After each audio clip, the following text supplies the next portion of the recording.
Thanks for coming today to West Kentucky Community and Technical College as we proudly welcome award-winning Kentucky poet Frank X. Walker to our campus. My name's Kim Russell, and I'm so pleased to have the opportunity to introduce him today. However, I've got to tell you that it was honestly easier for me to write my own wedding vows than it was to write an introduction that I think would do justice to this brilliant artist. So cut me a little bit of slack because I'm not sure that I necessarily did the job that he deserves. As our college strives to be an academic institution that embraces a strong culture of literacy, it's events like today's that remind us all of the power of the written word. Last night, as I was thinking about today, I thought about something that I ponder often as a teacher of writing. How does the written word impact our lives? And I thought of a few things. First of all, it teaches us. And it challenges us to think about our perceptions, our beliefs, our experiences. It takes us to places and times that in many cases it would be impossible to visit otherwise. It can help us understand concepts and truths and feelings that we maybe couldn't quite grasp on our own. It helps us to understand one another. And it can make us better people. Now, some good writing does a few of these things, and really great writing does all of these things. And I think you will all agree, that the writing of Frank X. Walker does all of these things and more. The first time I ever had the privilege of attending a reading by Mr. Walker, I was first struck by the diversity of his writing. From exploring the soul and experiences of York, who I learned was the slave of George Rogers Clark, to pondering what it means to be a Kentuckian and Afro-Lation, and then finally reflecting on the experience of seeing a loved one suffer with cancer, I left that reading with a profound sense of the power of the written and the spoken word. And I'm not ashamed to say that at times it brought me to tears. Mostly because so was everyone else in the room. I looked around, we were all overcome. The author of 4 poetry collections, Walker's been anthologized in several collections, and his essays, photographs, and stories have appeared in several publications. He's the winner of numerous awards, including the prestigious Landon Literary Fellowship in Poetry. Mr. Walker is the writer-in-residence at Northern Kentucky University and is the proud editor of Pluck, the new journal of Afro-Lation art and culture. Though I personally have come to know just a little bit more about what it means to be Afro-Lation, more importantly, experiencing the work of Frank X. Walker has taught me a lot more about what it means just to be a human being. And I'm so proud to be able to introduce him to you today. Thank you so much.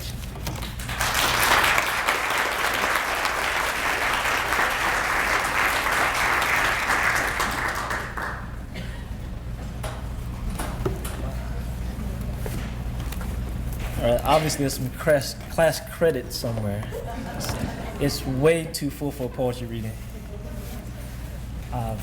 Just let me look at you. I don't get this all the time. I need to enjoy it. Okay, well, in case you're at the wrong event, this is just a poetry reading. I'm not going to be turning flips or dunking basketballs, scoring touchdowns, painting, or dancing. I'm just going to read some poems. And I hope that's enough. I hope that's really why you came and where you'll set your expectations. And my biggest challenge is I read it 11 o'clock. I'm reading now. I'm going to read again at, 6, 7? I can't keep up with the time. I wanted all of them to be a different reading each time. And the strange thing for me is I never decide what to read until just before, and sometimes right like now when I'm looking at who's out there. Like I'm looking for children, which means that there are poems I can read because I don't see anybody under 15 in here, which is good. That opens up a whole other selection of poems that I like to read. At the same time, I see students here, obviously, and I like to read, as a teacher, I like to read things that are instructive. A lot of what I write is purposely didactic, and there's a lesson there, not just a moral human lesson, but sometimes the lesson is about writing. I write a lot about writing. I think that's one of the chores of being a writer, is that you think about it way too much. I guess the rest of you are just poetry fans. I hope as much, and I hope I can give you something that you can take with you. Everything I'm going to share will either come from history, social justice issues, identity, and place. Those are the 4 areas that I generally mine when I'm looking for source material. And sometimes they overlap, and sometimes you can't tell if it's one of those or all 4 of those. I don't know if that's a bad thing, but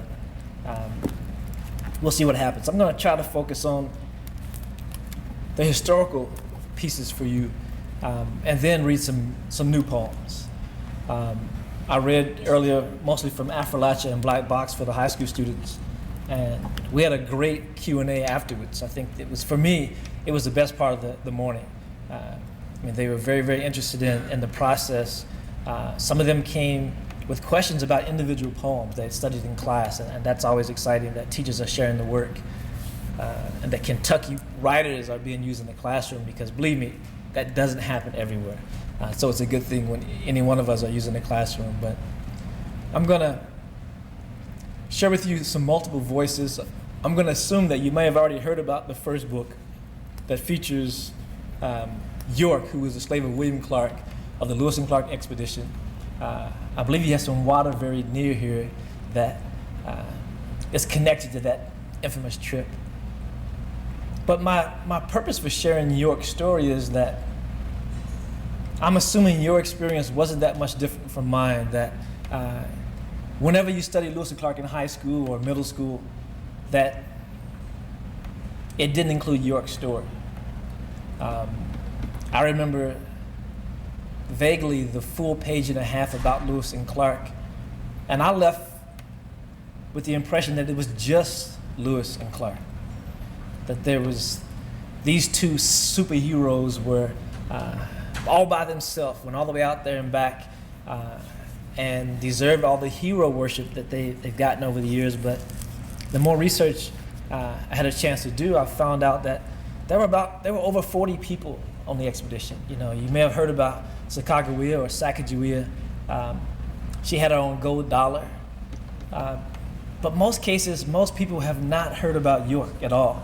Not only was he left out of most historical accounts and summaries of the expedition, there was an effort after Reconstruction to reinterpret his contributions. It's clear if you read the journals that he made significant contributions to the success of the journey. The way the Native Americans responded to him and his blackness in a large way was part of the reason that they survived. There were several cases where the first response when they saw the party was to kill all of them.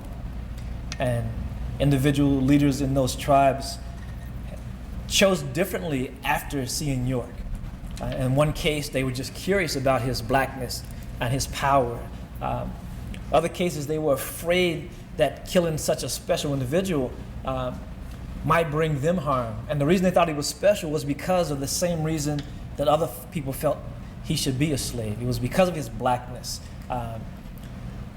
There were tribes who had the tradition of going out into battle and on raids and then painting the most heroic warrior black, so that when they returned to the village, everybody in the village would know which of the warriors was the most heroic, the most successful, the most courageous. So imagine how they felt when a man who physically resembled an NFL defensive lineman showed up. You know, this is the blackest man they'd ever seen. And he wasn't a small man, he was a large man who was very nimble. They talk in the journals about him moving and dancing in a way that, you know, belied his size.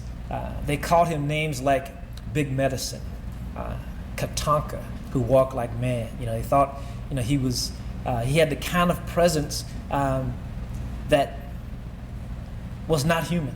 And they wanted so much to keep some of him in the tribes. Many tribes arranged for York to actually sleep with young maidens in hopes that they would become pregnant and they could keep some of York and the tribe.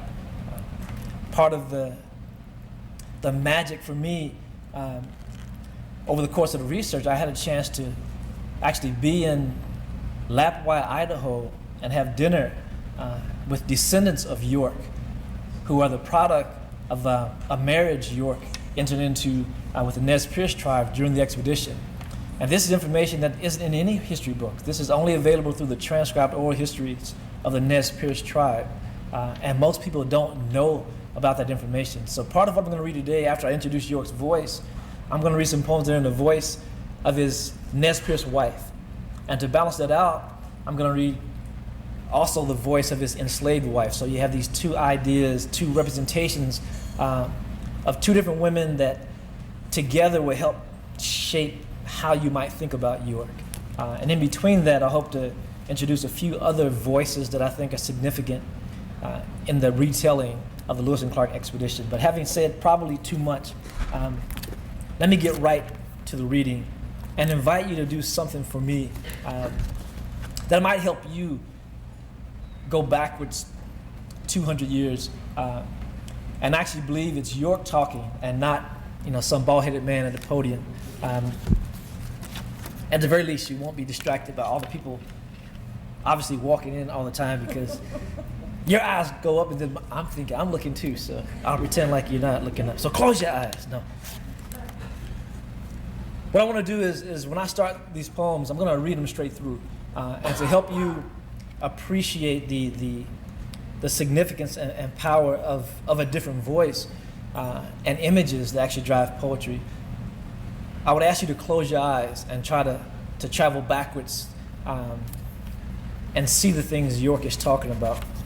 And then whenever you're comfortable, you can obviously open them. And I'm going to introduce York, then move to the second collection and introduce his wives and some other voices. So this first poem opens with York and the expedition at the Pacific Ocean. And imagine it's been a year and a half. And every night he's watched at least 5 people write down everything they experienced, and in some cases draw details of everything they've seen. And he can't write. I mean, he's illiterate. Imagine wanting to tell these stories, but the most you can do is stare at everything and try to lock it in your head. That you have to become your own camera. And imagine also discovering in this process that there's a direct relationship with power and literacy.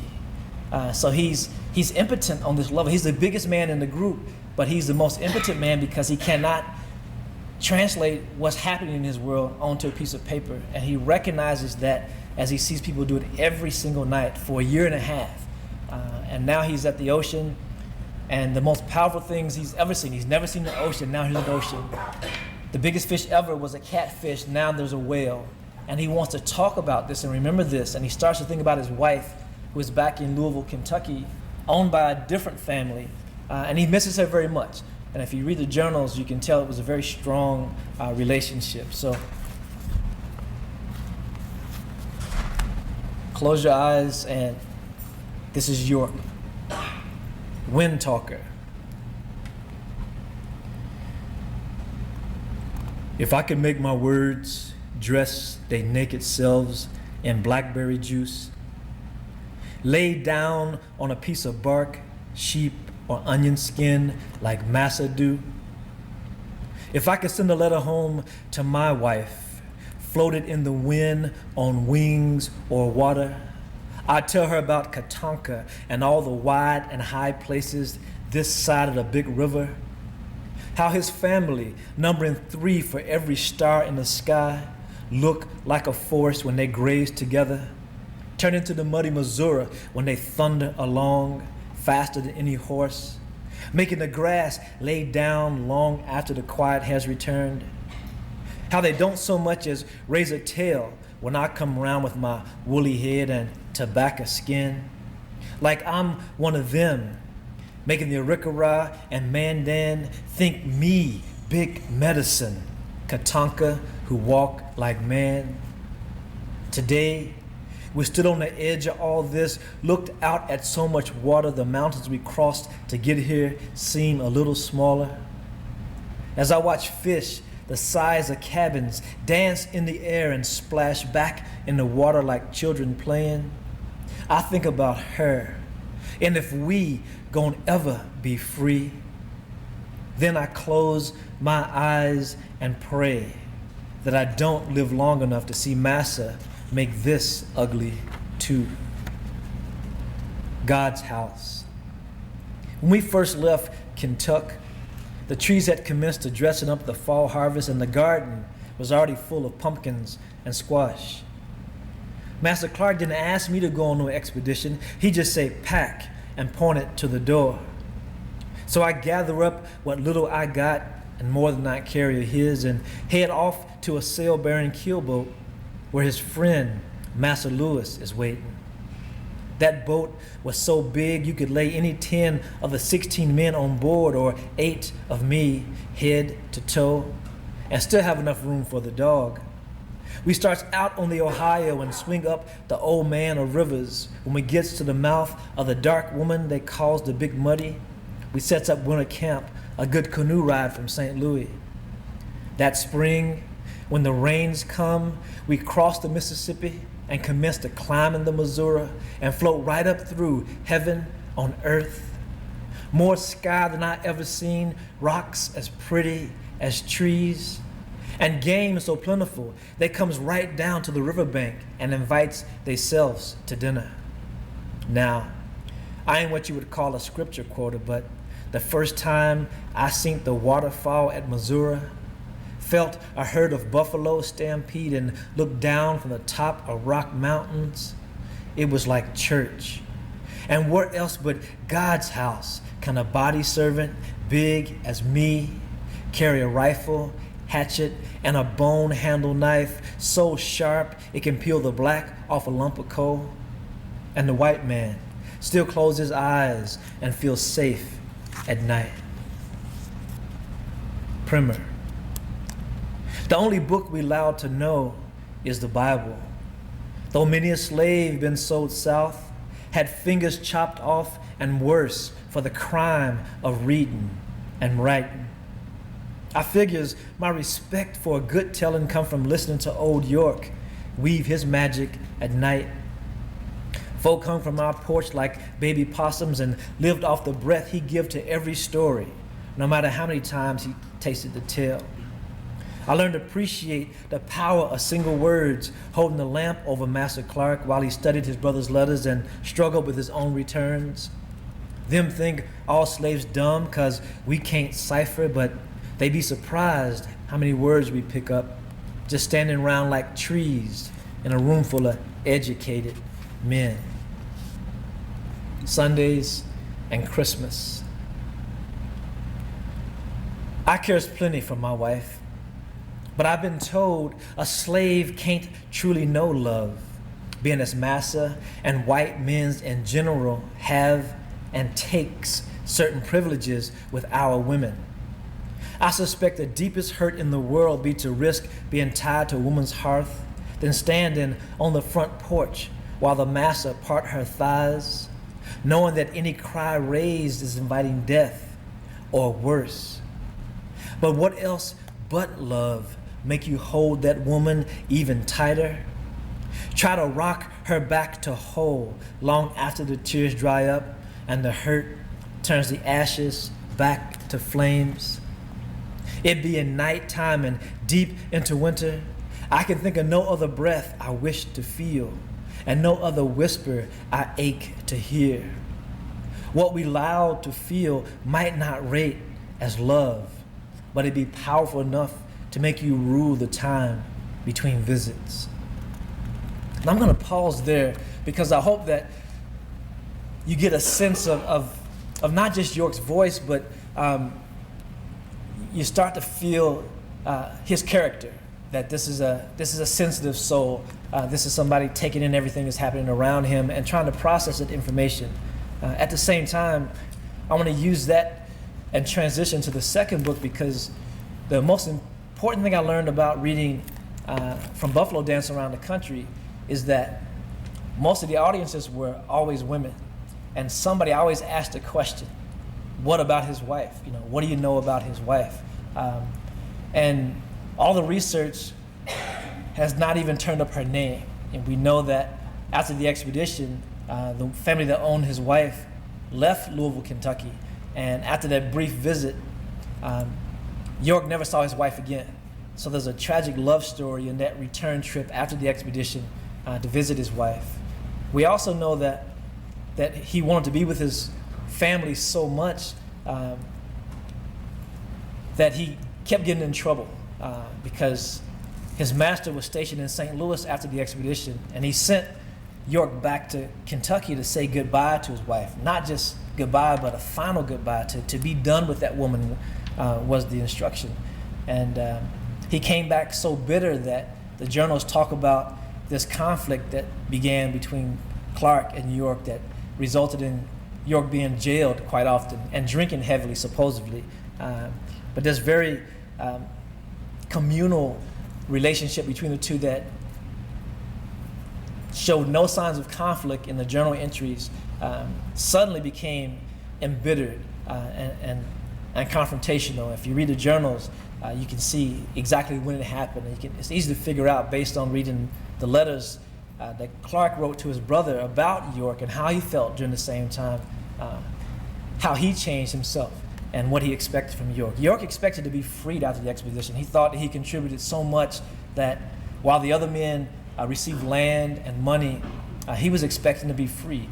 And Clark did free him, but it was 10 years after the return that he gave him his freedom. So you can imagine a very bitter 10 years. And the second book actually tries to start with that cynical voice that York becomes as those 10 years move along. And he starts to question not just his own lack of freedom and his his reward he didn't get. He starts to think about how that expedition is going to impact Native Americans.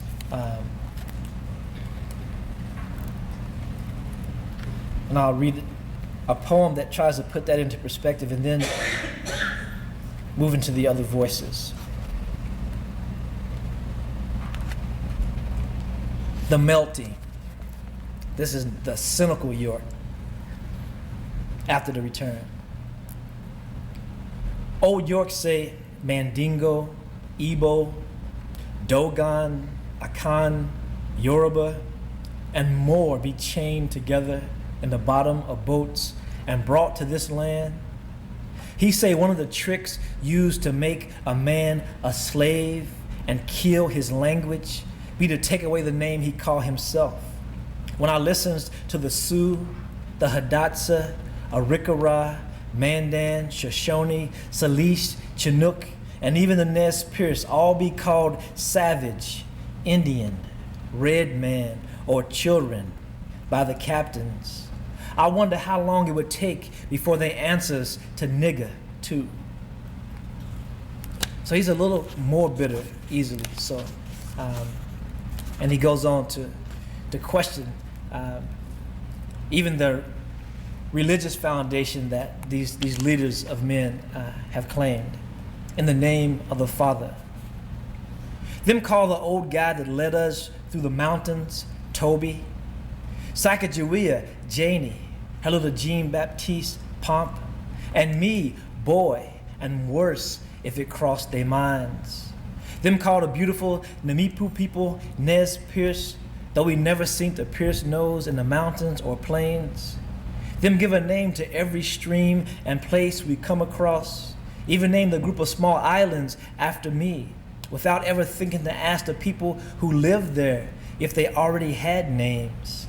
What is it, I wonder, gets in a white man's head so that when him look in the mirror, him always see God, but when him look at people with hair like lamb's wool or feet of burnt brass, him only see devils or children. So you can hear that bitterness, you can hear that doubt as that relationship starts to erode. And I'm going to skip ahead and to introduce his Nez Perce wife. If you can imagine what it was like for York to, or anybody in a slave marriage, if you can imagine the power dynamics in a situation where another man can come in your house order the husband out on the porch while he spends time intimately with the wife. And then beyond that, imagine what it's like when that man leaves and the husband goes back in the house. You know, what's the quality of the conversation between that husband and wife after this rape has occurred? You know, is there anger? Is there bitterness? Is there pain? You know, what are the psychological challenges to be able to get through that? That can't be an easy place, and we know for a fact that it happened on a regular basis. But very few times do you hear people call it what it was. It was rape, and the punishment for resistance sometimes was death or breaking up families. So if you can imagine that situation, remove all that tension and imagine a grown man having the chance to experience a relationship without that kind of restrictions on it. This is York talking about being with this Nez Perce woman, who was the daughter of a chief. Her chief was Chief Red Grizzly. This is York talking, like a virgin. Grown folk don't walk around on the plantation holding hands, go for canoe rides, or take long walks with each other. My Nez Perce gal was the first woman I choose on my own and that I didn't have to share with another. I find myself staring into her eyes and smiling, learning my big buffalo self to move like a turtle in her arms. Men in the party think it's strange that I not brag about how many ways or how long we ride each other. This way of being with a woman be so new and tender.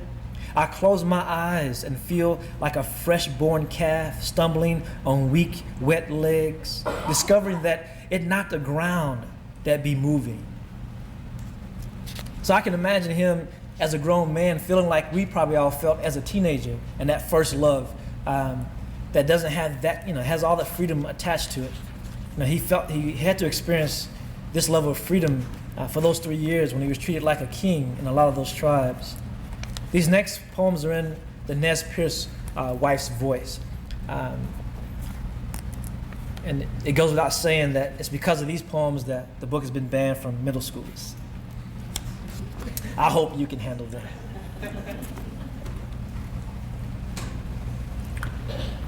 Art of Seduction.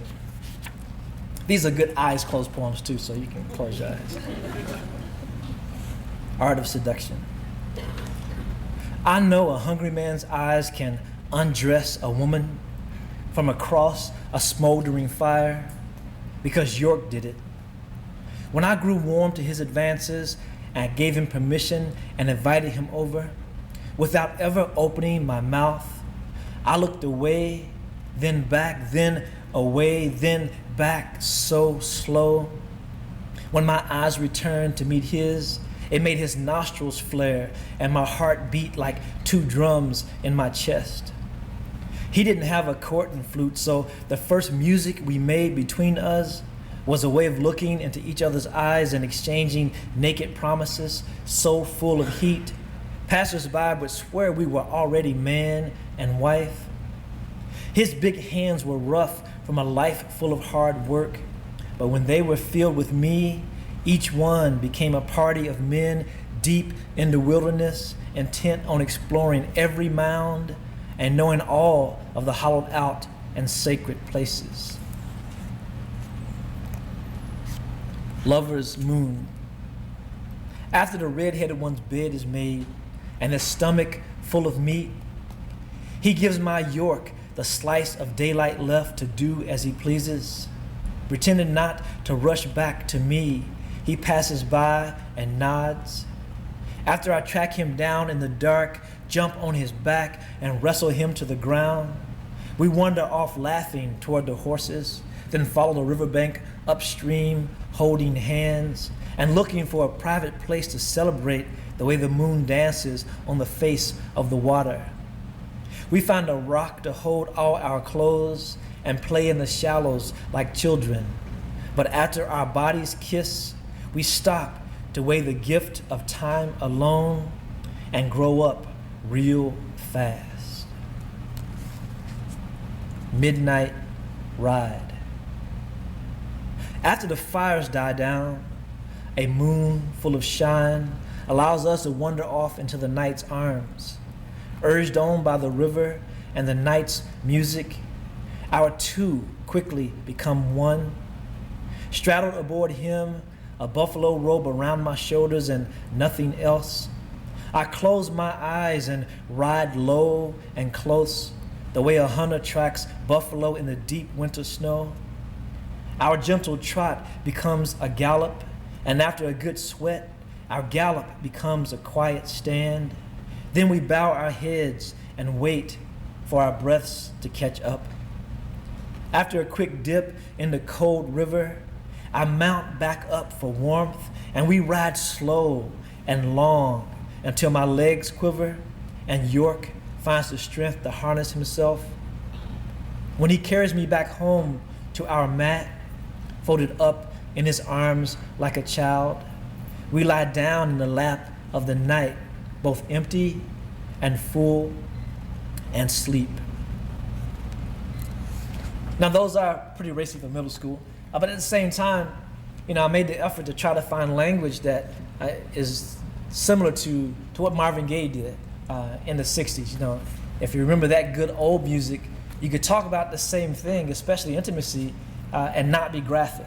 A lot of the music today, particularly a lot of gangster rap music, is so explicit, that it leaves nothing to the imagination. And these poems try to go beyond that. I'm going to introduce two other voices that are tributes to folklore and storytelling. Two of the challenges that I wanted to take on with this second collection was to try to pay homage to Native American oral tradition and African and African American traditions, and especially where they overlap. And that's more obvious when you study storytelling and folklore. But there are two poems that are present just for that reason. And it's based on this idea. Some of you know what signifying is. You've heard the term. You may be more familiar with playing the dozens. But it's a word game, a kind of boasting with an opponent where you brag about certain things that you're connected to. And I think that early rap music owes its existence to some of those same traditions. So this first poem, Signifying, is the voice of York's hatchet. If you can imagine a big, rough, masculine hatchet. This slave carried a gun and a hatchet and a knife, which is unusual for a slave, but imagine his hatchet and his knife arguing with each other in this tradition, this African American tradition of signifying. This is called signifying. His hatchet is speaking. When my onyx captain mean business, when he feel threatened, he don't reach for nothing small and pretty. He don't bother fumbling with no powder horn and ball neither. When the choices be life or death, he know he need a steel-tooth killer like me that know nothing about no tickling or caressing. Gentle ain't never been my song. When a grizzly need to be stopped dead in his tracks, already full of hot lead and madder for it, he gonna reach for me to silence his gaping mouth and angry tone. He gonna ask my steel kiss to cleave and gash, to hew and chop like lightning strikes. He gonna want me to get loud and mean, to unlock that monster's skull, to run my tongue across his brain, to burrow through his rib cage till I can taste his heart, to fill the air with blood and guts till there ain't nothing left but a bare skin and a pile of steaks. You see, killers only respect killers. Never nothing weak and shiny, never nothing that hide and spit at you from behind trees from 50 paces and maybe tear a little hole in your flesh. Nah, killing is what we do, and the reason he sleeps with his fingers round my throat. Now that's an imagined masculine attitude, and this is the knife cutting back. Thunder might spook a horse, but lightning is a knife that strikes. Death is never as simple as that loudmouth hatchet makes it out to be. He's just extra weight when there's no killing to be done. Big, dumb, clumsy chopping doesn't require thought or skill. A blade can cut down a tree or a bear or a man, but what else can it do? It can't skin a buffalo or change its woolly back into rawhide. It's useless when York needs to scale and clean a fish or lance a wound. It might hack off a piece of meat, but can it peel the skin off a piece of fruit?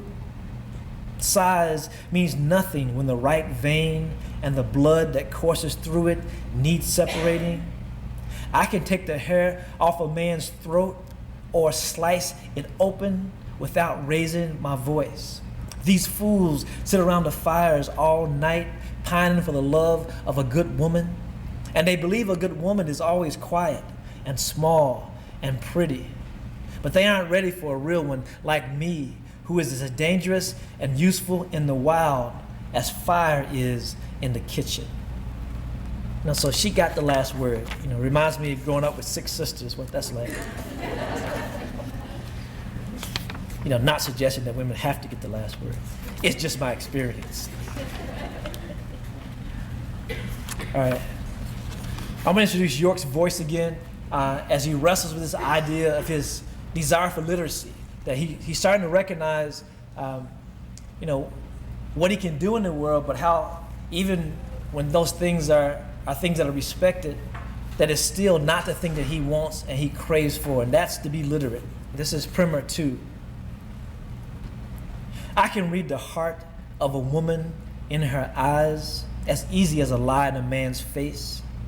The direction and power of a storm speaks clearly to me from low-flying bird wings.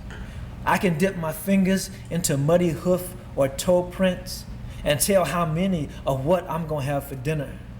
The thickness of tree bark, walnut hulls, and tobacco worms tell me how ugly winter gonna be. I knows the seasons like a book.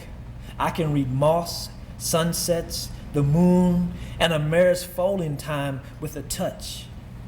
But I would trade all this know-how to scratch out my name as more than an X, to have my stories leap off paper as easy as they roll off my tongue, to listen to my own eyes make the words on the parchment say, this here man be York.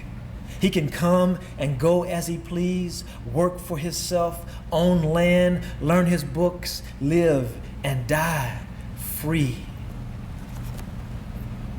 And I'll close this selection with his enslaved wife's voice. In the first poem in that series, tries to respond to those same questions that were put to me about her name. So this first poem is called Say My Name. This is his enslaved wife. Folks around here want to call me Auntie, York's old wife, Master so-and-so's nigger wench. Like I ain't got a name of my own. Them don't know how hard it be to put aside a little piece of myself that nobody can't never touch but me. A piece big enough to wrestle the long hard days and keep itself warm at night without a man around. Them don't know what it like to stand in the dark night after night, wrapped in that buffalo robe he sent, look up at the stars and wonder which ones is looking down on him, and believe if something bad happened to him out there that I would feel it too. When he come home, I don't need him to say he loved me. I don't need him to bring me gifts. I just want him to hold me close, make like he glad to see me, bend down to my ear and whisper my name. And the thing about their relationship, if it was a real relationship, I really believe that when he walked in the door and she looked him right in the eye, she could tell immediately that he'd been with another woman. And this is a poem that tries to call that up. It's called Unwelcome Guest. I don't think York knowed I could see her too. The first time was in the corner of his eye while he looked far off but stared at the plate right in front of him. He didn't say nothing about her, but the way his lips turned up at the ends said plenty.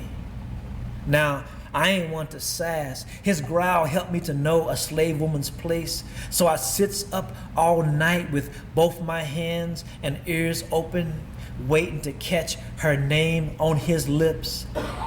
After that, no matter how much you talk of grizzlies, buffaloes, big fish, mountains, or oceans, she become all I can see, all I wants to know. It gets so crowded in our little place, I swears I can almost smell her. And by then, I knows one of us will have to go. Now, you know this is a slave relationship, so she can't just take him to divorce court, right? But she is not without means. This is the sunflower seed oil conjure. First, I get some fresh well water and puts it on to boil. Stirs up a tea brewed from apricot vine, rattlesnake weed, and plenty of honey. Then I sets him down between my knees and with a wooden tooth comb left to me by my mama's mama, commenced to scratching at his scalp till his shoulders look covered with snow. Then I fills up my wash tub with boiling water doctored with peppermint root and sets to scrubbing him slow enough for the heat to open his doors. When his body is clean, I starts back to work on his head, busting up a mean suds and using my fingers to walk up and down his scalp till he let loose a low moan and his eyes start to roll around in his head. After I rinses and twists all the force out, I starts back in with warm sunflower seed oil, only this time every finger make its own little circle while both my hands make bigger ones. And they follows each other from the stiff tree limbs in the back of his neck, cross his crown to his soft spot, while my thumbs dig in slow and deep where the headaches come on. I pours the extra oil into my hands and rub his neck and shoulders down to his ribs and arms. Then, like a turtle dance, I moves back up again. I work slow and hard, and after a while, when I gets all the way to his man sack, he opens his eyes and be glad it's me. So you can feel the tension in that, right? It's like, you need to forget about that woman. I'm going to close this selection with two poems, and both of these poems give the book its title. The first one is York speaking, and he's trying to sum up all these psychological and emotional challenges of being in this relationship, and then she tries to do the same thing. So this is York's version, To Have and to Hold. It do more harm than good to be enslaved and agree to love forever, when there be folks over us with even more power than death to do us part. Being another man's property, all I can promise is when we in the same quarters, no one will hold you closer or with more tenderness than me. If ever I have to choose between another day of service and death, I will always choose living. Even if master sell me down the Mississippi tomorrow or pair me up with another woman to breed, I will only think on what we had and chase away any thoughts of what we had not. I aims to see you every Sunday and Christmas, but if ever I'm away more than 2 whole seasons without sending back word, untie the ribbons from that broom we jump, mourn for me but a little, then set your mind to figuring on how you gonna stay warm when winter come. And this is her. Again, getting the last word. Real cost. Somewhere out there, he learnt to touch me like I'm a woman, and not just some woman, me. In our marriage bed, he seemed as interested in pleasing me as he be in spilling himself. I knew he'd come back changed when new words fall out his mouth like love and freedom and manhood. And there come a look in his eye like he owned all three, free and clear, and don't need no papers to prove it. But it scared me because I seen that look in many a black eye before white hammers nailed it shut or left it frozen open and swinging to teach the rest what anything that smelled like courage cost.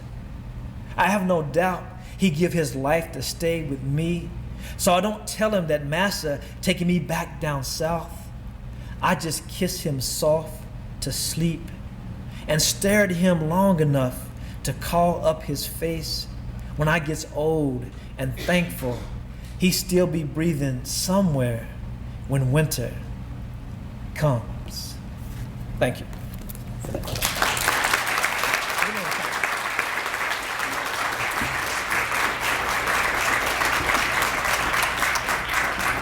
All right, thank you, that's very kind. Now I'm gonna shift gears because I'm really two different poets. I really enjoy the historical investigation, but it's sometimes feels like it's 100 miles away from where I really live. You know, the emotional intensity is still very much real, but I'm one of 10, so I write about my family a lot. You know, I'm an advocate for making a positive case for what it's like to be a Kentuckian and be proud to live here. I quite often find myself having to defend the fact that black people live in this state, especially outside the region. And you know, you may have heard me say earlier that it took a while to understand, but I eventually figured out that the reason they believe that is that, you know, imagine going to Seattle and in a room full of people who've never been to Kentucky, and they have this image of the state that is based on what they've seen in mass media, which might include Dukes of Hazzard, Beverly Hillbillies, Deliverance, Hee Haw, Andy Griffith, and they think that's Kentucky because they've never been here. And you can't rip that away from them if that's what they've embraced. If you have to leave for class, it's probably a good time to do it all at the same time. So I wrestled with that, and I found myself, you know, trying to use poetry to respond in that way. So I'm gonna read a poem that is my answer to that question that I was asked many years ago in Washington State. Are there other black people in Kentucky? This was on the college campus too. All right, some of this information may be news to you, so see what you know about Kentucky. Kentuck. Kentuck, once bloody ground, hunting Eden for native tongues, apologetically eliminating buffalo for sustenance, not sport or profit or pleasure. Uncommon wealth, repopulated with immigrants and freed men who discovered black lung was as indiscriminate as calluses and hunger. You remain north and south, interstate highways your crucifix, blessing yourself with 64 and I-75. You have derbied and dribbled yourself a place in a world that will not let you forget, you corrupted basketball. Your cash crop causes cancer, and the run for the roses is only 2 minutes long. Kentucky, beautiful, ugly cousin, I too am of these hills. My folks have cornrowed tobacco, laid track, strip mined, worship and whiskey from Harlan to Maysville, Old Dunbar to Central. Our Whitney Youngs and May Street kids cut their teeth on bourbon balls. And though conspicuously absent from Millionaires Row, we have Isaac Murphy'd our way down the back stretch. Cassius clayed our names in cement. We are the amen in Church Hill Downs, the mint in the julep. We put the heat in the hot brown and gave it color. Indeed, some of the bluegrass is black. Thank you.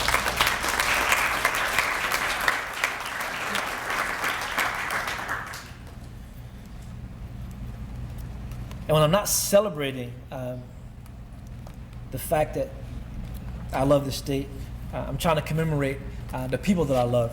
And I want to read a poem that always connects to at least one person in the audience, and I hope it's not you, because it's a poem about cancer and responding to the information that a friend or loved one has been diagnosed with cancer. And what I recognize is that whenever that happens, there is no appropriate response. I mean, when they give you that information that weighs so much, what do you do with it? The thing that's consistent is that there's always a vacuum, a hollow space between receiving the information and then trying to respond appropriately. So this is called hollow for my Aunt Minnie.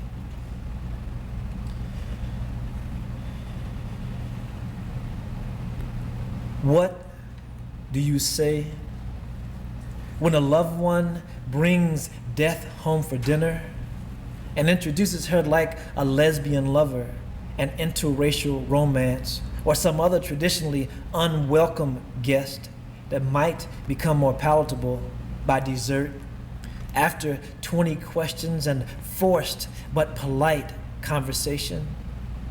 How do you pretend that the sight of post-chemo hollowness and a pillowcase full of hair is normal as you fight not to stare, search the ceiling tiles and carpet for light-hearted icebreakers and beg your own eyes to lie? What do you say? You say, I love you. You say your prayers, and you swallow every good bye real slow. Thank you.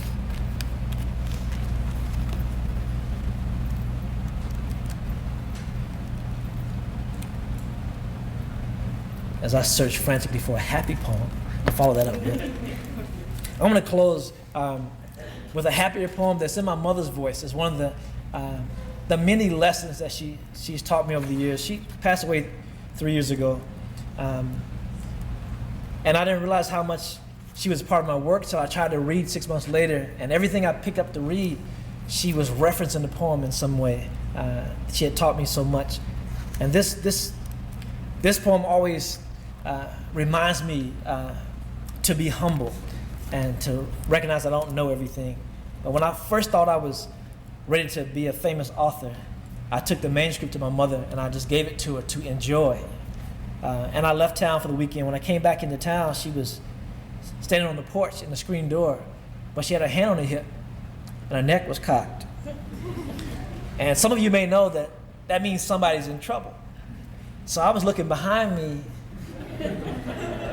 and there was nobody back there. And I'm thinking, I'm walking, what did I do? What did I do? And I get to the porch, she opens the door and she's got my manuscript balled up and I can see the red marks on it already.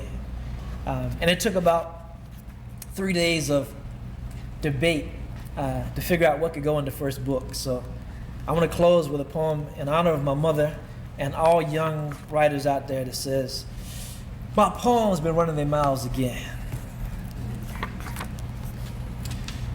You got to be careful what you say around children, because they are guaranteed to repeat it when company comes. My poems are like that. Speak your mind, pour out your heart on a page within earshot of black alphabet words, and they will run and tell somebody.